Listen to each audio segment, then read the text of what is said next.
Hey,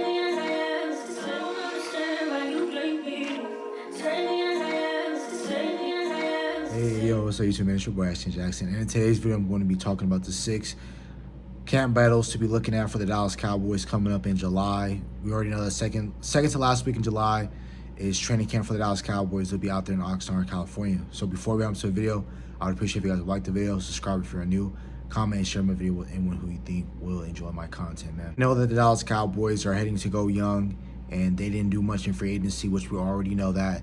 And they talked about it before in plenty of draft pressers and everything of that sort of nature, where the Dallas Cowboys talked about how they're wanting to go young. And since we already know that, we're going to talk about some of our young guys and really the Dallas Cowboys. How I'm viewing it right now is I'm viewing it that the Dallas Cowboys are pinning their last 3 draft classes and all their UDFA classes, and they're putting them all together, and they're just going to have them fight it out in camp. And that's what I kind of see how this is going to go. So first, I'm going to start on the offense side of the ball, and I'm going to talk about our center position. Now, we know that we drafted Cooper Beebe and what they slated him to be for his position when they announced his card was going to be a guard. But everyone has been talking about his former teammates, his former teammate at K-State that right now is playing for the Rams did state that he can play the center position. He has been practicing that already. We already know that he's working out with Duke Manyweather, him and Tyler Guyton. Cooper Beebe is. So, you know, he's going to want to play that center position. The Dallas Cowboys are more than likely going to have him at that center position. I think it's really his position to lose, but I don't see Brock Hoffman just giving him up that center position just to give it up to him. You know, I think Brock Hoffman is a really solid center for you. I don't think I would have been super comfortable had we had him for the rest of the season, but some Cowboy fans feel entirely different. They felt like Brock Hoffman could have started for you, but for me, I feel like he's very good. And, you know, talking about Brock Hoffman, he's very solid for you at the center position. Yes, he started for you in Washington. He played a couple of snaps in San Francisco. He played a full game versus the Arizona Cardinals when the majority of the offensive line wasn't playing. So he has some snaps in the NFL regular season. So he is going to have the upper hand of already having a full year underneath in terms of off-season training, developing, eating, everything like that. He has been in the NFL locker room, things of that nature. So he understands what it takes to be a pro in this league. So does Cooper Beebe on the collegiate level, but you don't have to figure that out in the NFL. But I feel like Cooper Beebe is a better talent. I feel like he does a lot of things better than Cooper Beebe, like strength play, anchoring better in the run game. He can get to the second level and just plow dudes. So I talked about Cooper Beebe in length in my day 2 video, so make sure you guys go check that out. And you guys will hear my thoughts about Cooper Beebe. He was my favorite day 2 pick of the NFL draft. So really, the center position is going to be about at the Dallas Cowboys that fans need to be looking out for come training camp. Another position on the offensive side of the football that the Dallas Cowboys are going to have in training camp is wide receiver 3. Wide receiver 3 for me is just Jalen Tolbert's position to lose, in my opinion. I feel like Jalen Tolbert didn't have a good year to start out his 2022 rookie draft campaign, and that was like a college scheme offensive principles where he had a lot of option routes. Nobody was really the legit number 1 wide receiver. That was a crappy scheme, in my opinion. I think that's a very tough scheme for a rookie to step into and flourish in that system. You got to be a vet. You have to completely understand the offense like the back of your hand for you to flourish in that Kellen Moore type of system.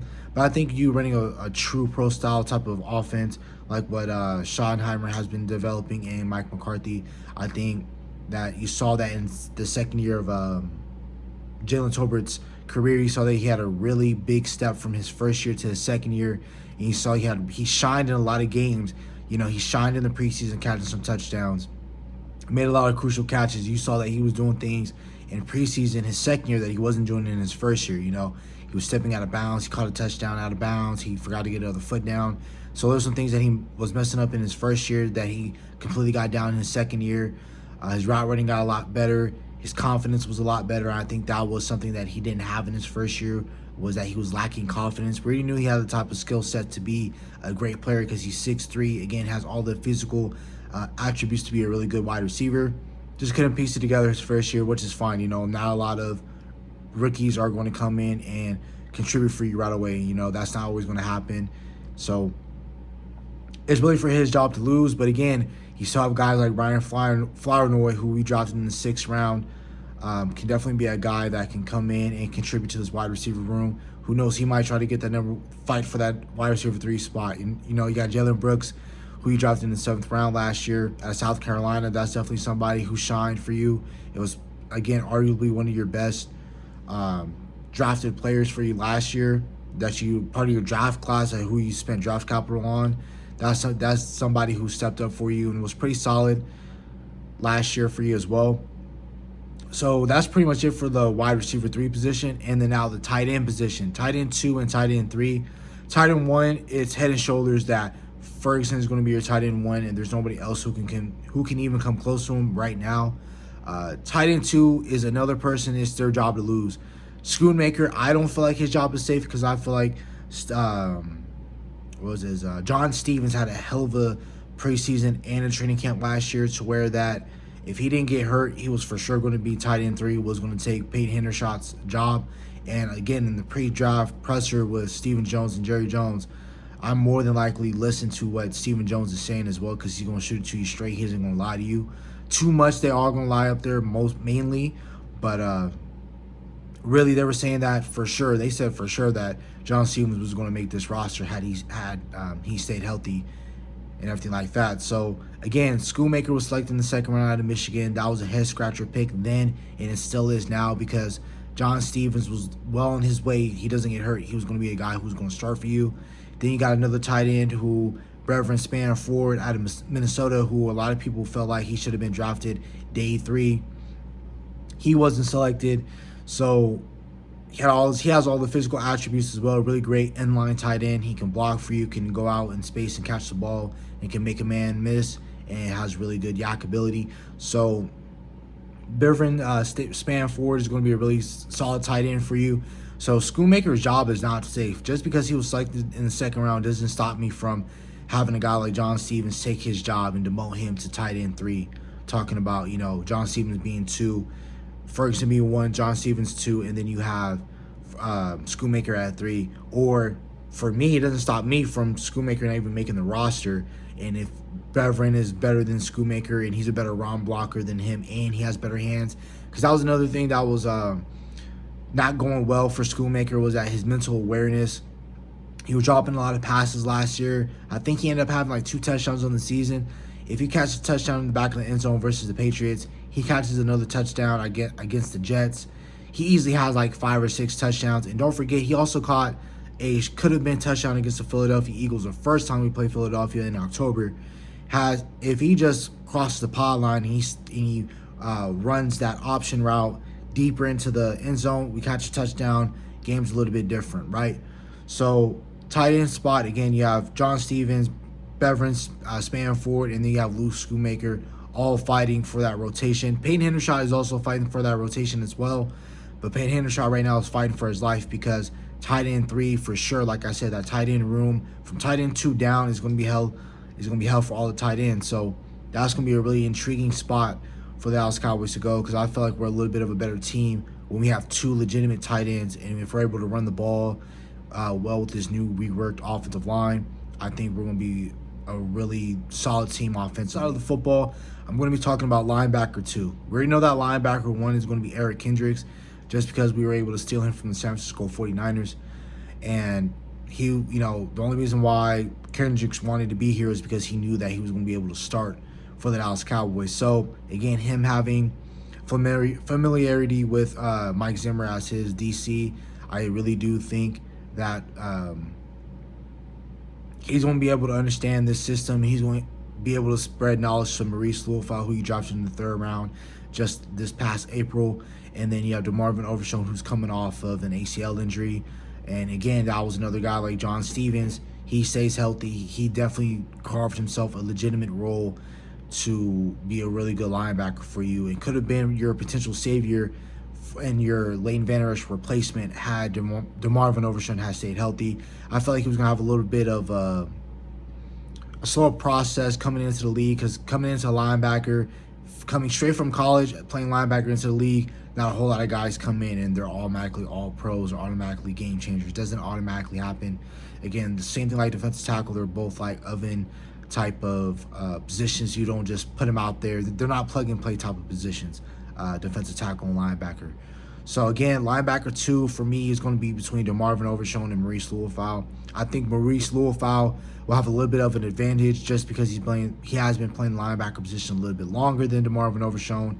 But the only where that DeMarvin Overshown has a a little bit of a lead over Marist Liufau for right now is because he, again, has been in the NFL system, been in the offseason program. The Cowboys know what he can be. He showed out in preseason game versus the Jacksonville Jaguars. So we know what DeMarvin Overshown can be.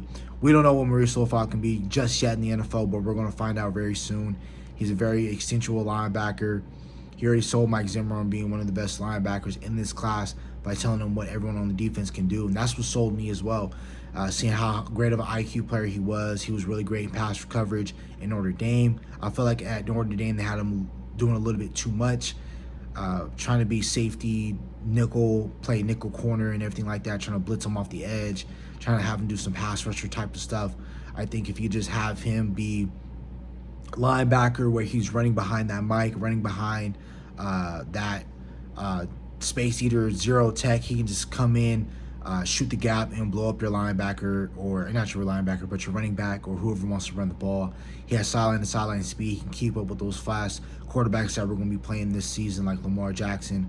So we really have our work cut out for us, linebacker 2. DeMarvin Overshown is not going to give it up as well. I feel like, again, that linebacker 2 or just a linebacker spot is like linebacker in a way and defensive line in a way where you're going to be rotating linebackers in and out, depending on coverages and down and distance and whatever packages that Zimmer wants out there on the defensive side of the ball.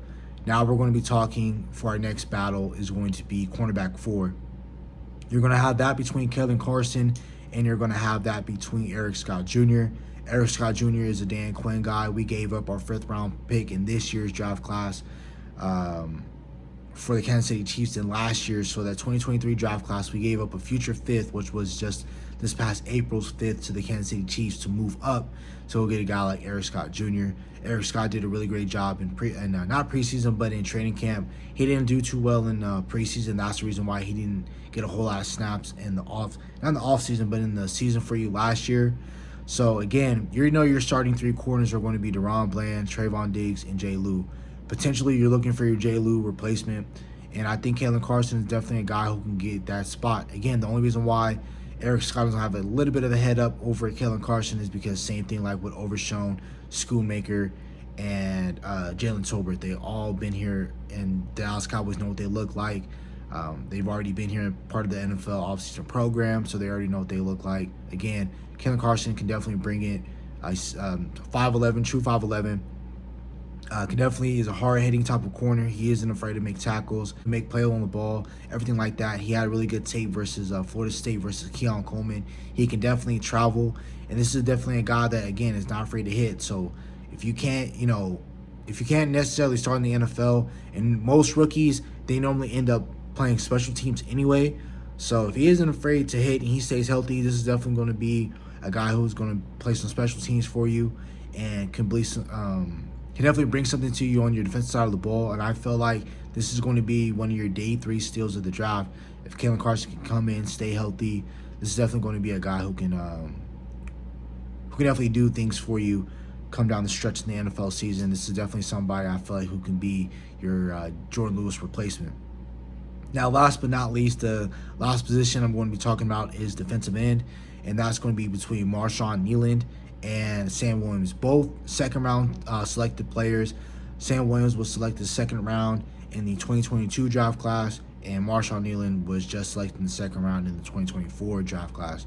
Both really great defensive ends, and I really felt like with Sam Williams, for him, the reason why he hasn't really flourished into the defensive end and been our starting defensive end opposite of DeMarcus Lawrence is just because he has everything from the neck down. You guys see him; he's a 6'4" defensive end. When C.J. Goodwin tore his pectoral muscle versus the 49ers, that was a guy that was playing gunner for you. And how many defensive ends at 6'4", or any defensive ends in general, are playing gunner for you? Most guys who's playing gunner for you in the NFL are corners, wide receivers. that are like 6'2". They range anywhere from 5'11" to 6'2", 6'3", maybe 6'3" at the most, but that's a rarity. Some of your guys that are playing gunner for you are like 5'10", 5'11", 6 foot, 6'1". So have him playing that at gunner, and he did a pretty decent job at gunner for you last year. You know, having a 6'4" guy running at you, there was a lot of times where guys were calling fair catches just because who the hell is expecting a 6'4" guy who can run a full 440 just dashing at you out of nowhere? I think the reason why he hasn't flourished into that because he hasn't been a disciplined player. If he'd just been a disciplined player, I feel like Sam Williams is a really great player. He got a sack against, I think, Jordan Mailata when we played Philadelphia last year in Philly again. He calls a strip sack on Jalen Hurts. Had he recovered it, who knows, you know? But Sam Williams is a really great player. But Marshawn Nealon, what he can bring to you right now, he has NFL grown man strength. He can definitely utilize his hands. He can definitely help you in the run defense department opposite of DeMarcus Lawrence. And I think Marshawn Nealon is going to be a really great athlete for you, and he's very violent. And that is what we need in our defensive line group, and that is something that Mike Zimmer is definitely going to cherish. So the 6 camp battles that we're going to be looking at, just overviewing what I just said. Offensive center between Brock Hoffman and BB, that's definitely going to be a matchup that we're going to have to look at. Tight end 2 and 3 between Schoonmaker and John Stevens, and then Brevin, Spanford, and Hendershot. Those are going to be your matches in that spot. Wide receiver 3, that's Jalen Tolbert's job to lose, but he still has Jalen Brooks, Jalen Moreno, Cropper, Ryan Flournoy to not sleep on. Cornerback 4, you're going to have between Kalen Carson and Eric Scott Jr. Both guys that can make plays on the ball. Kalen Carson is definitely a guy that's sticky in man coverage. He isn't afraid to hit. This is definitely going to be a guy that Bones Foster is going to like on special teams. And again, he's going to carve himself out a role where you're going to be in a game where you're going to be like, hey, Kalen Carson can really match up against Stephon Diggs when we play against the Texans, or he can match up very well versus Jermaine Burton when we have to play the Bengals, or he matches up very well versus Zay Flowers or Rashawn Bateman when we have to play against the Baltimore Ravens. So, and then our defensive end, you got Marshawn Nealon versus Sam Williams, both former second-round picks. Marshawn just in the 2024 class, and you got Sam Williams in the 2022 class. And then you have linebacker 2 between Marist Liufau and DeMarvin Overshown. So that's about it for the video. Hope you guys have a nice day. Stay safe, stay blessed. Bye.